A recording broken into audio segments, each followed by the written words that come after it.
Hello folks, good morning. Dustin Zarni here, December 12th, 2023, and today is Commissioner in a Car. I'm talking today about the Skaneateles special election, as well as this 2023 certification. I'm coming to you a little early today because I didn't want to wait till after work because of this special election that is going on in Skaneateles from noon to 8 today. So I wanted to get out the information on that as much as possible.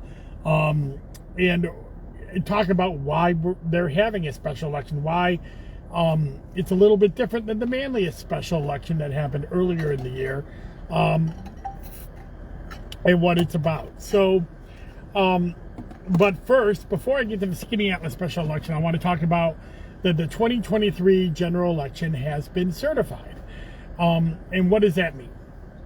A certification means that the commissioners of both parties have signed off on it, and that we have posted the true and accurate election results for the 2023 general election, including the adjustments made after the hand counts that we did on, that for the county clerk's race, as well as Solvay Village Ward Trustee 1, Camillus Ward 3 Counselor, and Spafford Town Councilor. So once those usually we count all the absentees, scan them in, and that becomes our certification. However, because of the hand count, we had to adjust that certification in those 4 races, and thus that's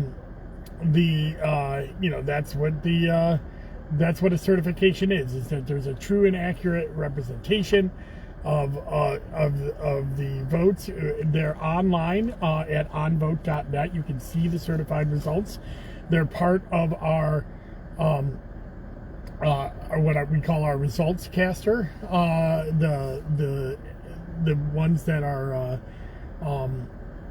that are I don't know why I'm losing the words. The colorful maps that we do on election night, we now do those for the certified results. It has the write-in names in there as well. It gives you breakdowns by election district. There's also a PDF version and an Excel version or CSV version of the results for download, so people can manipulate that and look at things and analyze it on their own.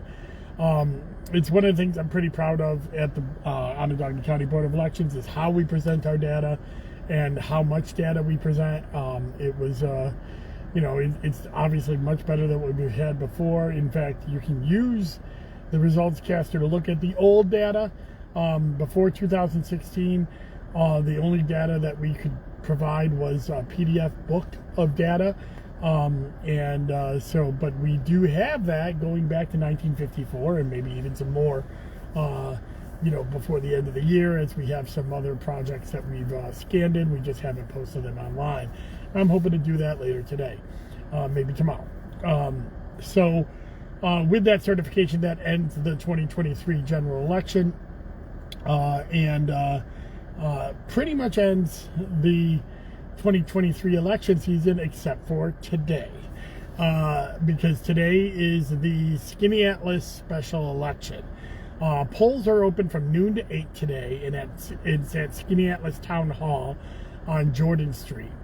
But why is there a special election, and what is on it? Well, the Skaneateles wants to get rid of their receiver of taxes. Many towns have an elected official called the receiver of taxes, but in recent trends, those receiver of taxes have been folded into the county clerk duties, the town clerk duties, and they've gotten rid of that receiver of taxes position and made it part of a professional office under the town clerk.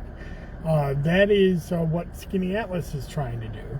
And many people will ask, well, why didn't they just, but to do that, they have to get a proposition approved by the voters. The voters, to get rid of an elected office, the voters have to acquiesce to that. And so the voters have to vote to get rid of the elected office of receiver of taxes, and that's being done in a proposition question today. So many people probably ask, why do it today when they could have done it a month ago with the general election? But it's a fair point. but I'll tell you how it came about. So a few years back, the New York State Legislature changed the law that said that if you're going to put a proposition on the ballot, it has to be put on the ballot 90 days before the election, so the boards of elections have time to format their ballots, program them, send them out in absentees. And by the way, absentees are sent out 45 days before the election. It used to be that towns could wait up until 30 days before the election to add these props, which caused a lot of problems. So the legislature, rightly, in my opinion, moved the to 90 days. Move that window to 90 days to make the election. So Skaneateles, unfortunately, did not decide that they wanted to get rid of the receiver of taxes until after that 90-day window had passed. And the reason they're not waiting till next year to do this is because the current person who's holding the receiver of taxes position is leaving the receiver of taxes position at the end of the year, as she was elected to the Skaneateles town board. So that would mean that if they didn't do it in a special election this year, that they would have to have an election next year to fill the receiver of taxes position, and also have a proposition on the ballot to remove that said position, as well. So that became a very confusing, and it would be very confusing to the voters of why you're having an election for a position, but also asking them to eliminate the position. And while, yes, of course, it would have been better if they had gotten the question in on time to get onto the general election, this is probably the lesser of two evils for waiting until next year. I am not endorsing the proposition. I am not saying one way or another. I don't live in Skaneateles, although I did graduate high school out there. So this is, I will say that, this is not as controversial as the manliest special election that happened earlier this year. And the reason it's not as controversial is that was an election forced on the town by a petition that could have gone on the general election ballot if they asked the town board to do it in a proper time. This is the town board doing this because they want to alleviate confusion from the voters. So it is, it's a little different than the manliest special election, and and this is usually what special elections are like. It's kind of a low turnout affair, although we don't know. The Board of Elections doesn't run this election. When a special election is put in place, it's run by the town clerk. Though, like with manliest and other special elections, we assist.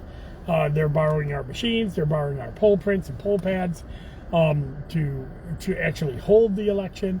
So it's we're there to assist if there's any questions about that. We have inspectors that we've trained that know all this equipment, and so we've worked very closely with the Skaneateles town government about how they want to process this and get this done this year. Now it's up to them to post the results. Again, we don't run it, so we can't post the results. We don't count the absentees. So those results are, a little different than than what we have. They won't even be on our website at onvote.net because we don't run this election. I do think that, this is something that legislatures should really take a look at, and I think they will,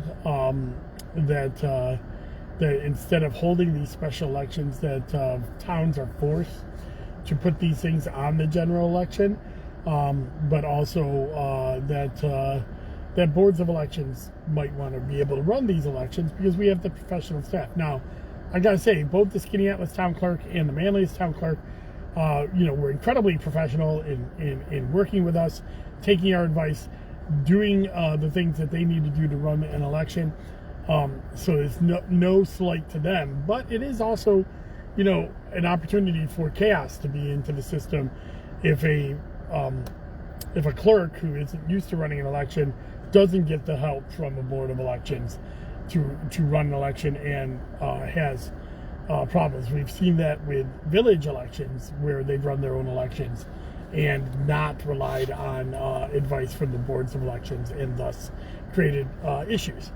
We saw that in Fayetteville a few years back. We've seen it in other villages as well. So it's it's always problematic when non-election officials run an election. And that's my opinion. I think the board of elections should be more participatory in all elections. And that is something that we are moving towards at the Onondaga County Board of Elections, to be as helpful as possible to any government agency that wants our help. So that's it. That's what we got going on today. This week. Later this week, I will have a Zoom with Zarni with Erica Smitka of the New York State League of Women Voters. And then that'll be that'll be Friday. I'm now going to release Zoom with Zarni's on Friday because it just works out better that way with my personal timelines. And then a weekly wonk this weekend will be on early voting in the 2023 election. Now that we've certified, I can do my 5. I plan on doing 5 weekly wonks dedicated to analyzing what happened in the 2023 election and looking at trends going towards the future. Last week I did a weekly wonk on how Democrats fared in the election results. That's part of this 5-week run. I'll be doing early voting, absentee, election day, and overall turnout going forward, as well as we get into the next calendar year. So thank you very much. And go to DustinZarni.com. You can get all your information for all election news and content updates. And if you're in Skaneateles, go out and vote today, noon to 8, Skaneateles Town Hall, and vote on whether you want to fold the receiver of taxes into the town clerk position. Bye-bye.